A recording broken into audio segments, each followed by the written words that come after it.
Hello दोस्तों, आप देख रहे हैं मेरा चैनल जेडी हॉरर। मैं आपके लिए लाता हूँ इस चैनल पे अपनी कहानियाँ। तो आज की कहानी शुरू करते हैं। बहुत समय पहले की बात है। एक गांव के पास एक घना जंगल था। उस जंगल में कोई भी जाने से डरता था, क्योंकि वहाँ एक ब्रह्म राक्षस रहता था।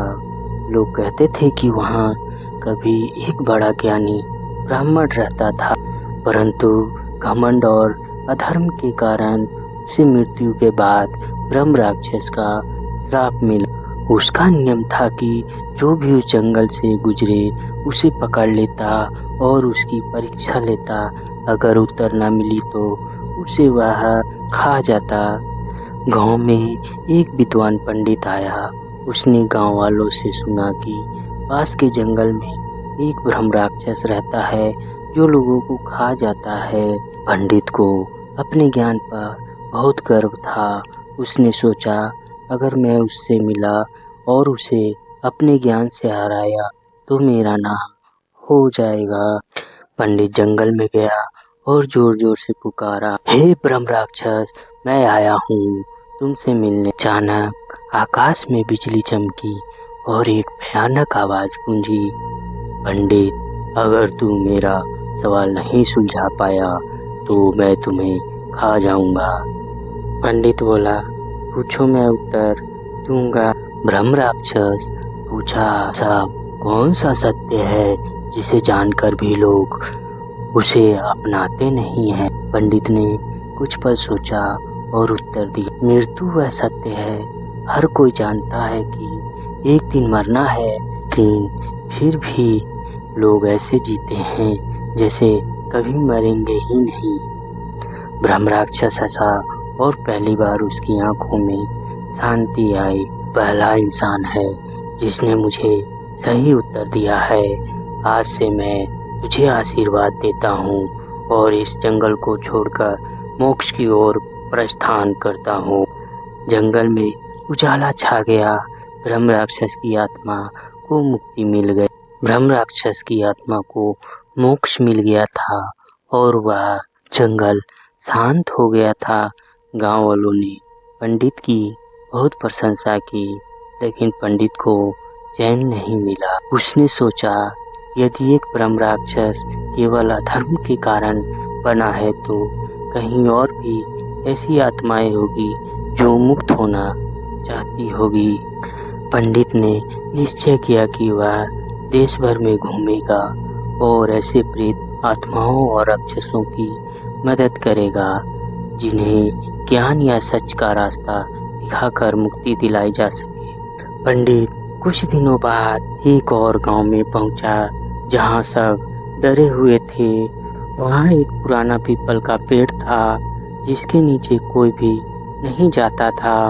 लोग कहते थे कि वहां एक और आत्मा रहती है जो रात में रोती है और मदद मांगती है। पंडित ने रात में वहीं डेरा डाला। अचानक हवा चलने लगी, पत्तियां सरसराई और करुणामय स्त्री की आवाज आई, कृपा करो, कोई मेरी पीड़ा समझे। पंडित ने मंत्र पढ़ा और पूछा, तुम कौन हो आत्मा? आवाज, मैं एक स्त्री हूँ जिसे सती बनने के लिए जबरदस्ती जलाया गया। मेरी आत्मा आज भी शांति नहीं पा सकती है। पंडित स्तब्ध रह गया। फिर उसने उससे बात की, उसे सत्य का ज्ञान दिया और अगले दिन गांव के लोगों से कहा कि उस स्थान पर एक सत्य और नारी सम्मान की स्मृति बनाई जाए। गांव वालों ने वहां एक स्त्री सम्मान स्मारक बनवाया और आत्मा को भी अनंत शांति मिल गई।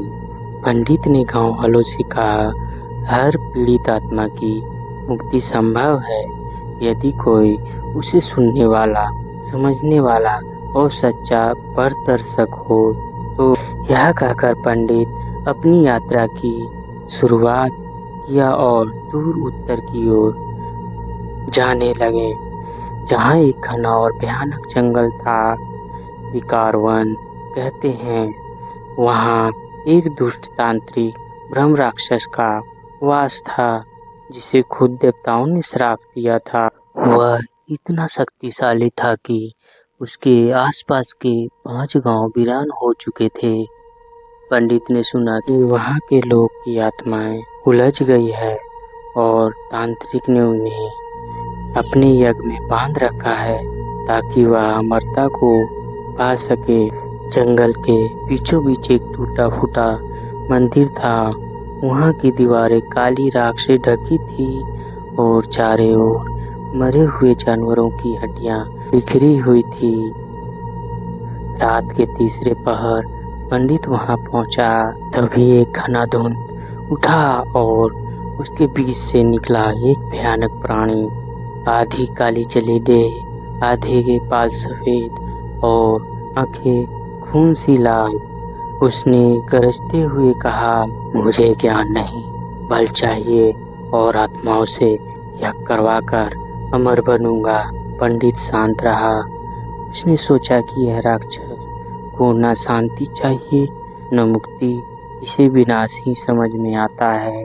पंडित ने रक्षा मंत्र पढ़े, लेकिन तांत्रिक तंत्र मंत्र से हवाओं में ज्वाला भर रहा था।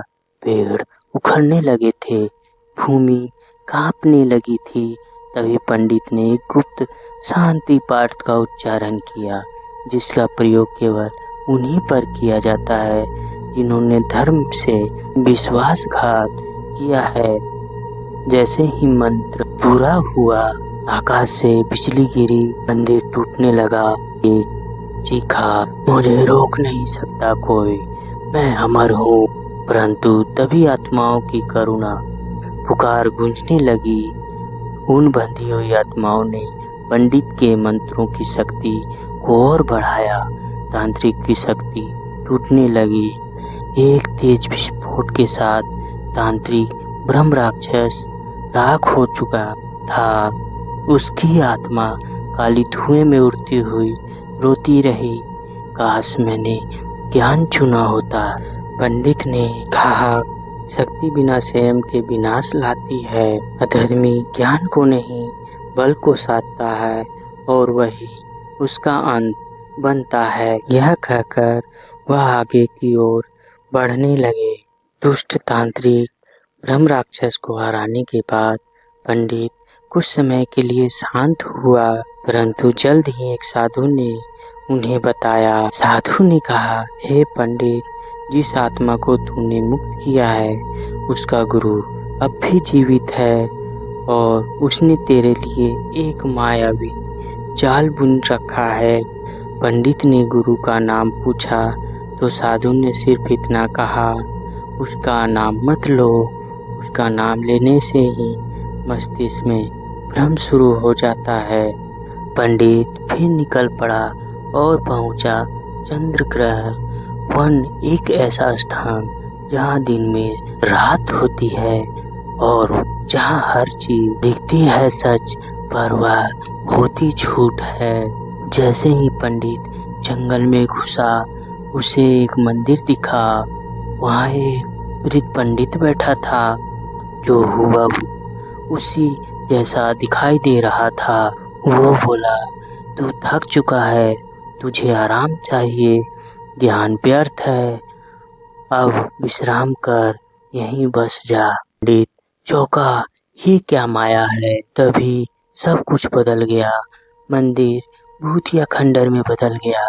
वृद्ध पंडित की आंखें काली हो गई और वो हंसते हुए बोला, मैं हूँ तेरी ही परछाई, तेरा अहंकार, तेरी थकान, तेरी कमजोरी। अब युद्ध था, बाहर नहीं अंदर। पंडित ने मंत्र नहीं पढ़ा, उसने आंखें बंद की और ध्यान किया। मैं कौन हूँ? शरीर नहीं, मन नहीं, परछाई नहीं, मैं आत्मा हूँ जो सत्य के साथ है। पंडित ने अपने अंदर से अंधकार को स्वीकार किया। उसी मायावी छवि की शक्ति टूट गई, ब्रह्म का जाल टूट गया, चंद्र ग्रह वन उजले प्रकाश में बदल गया।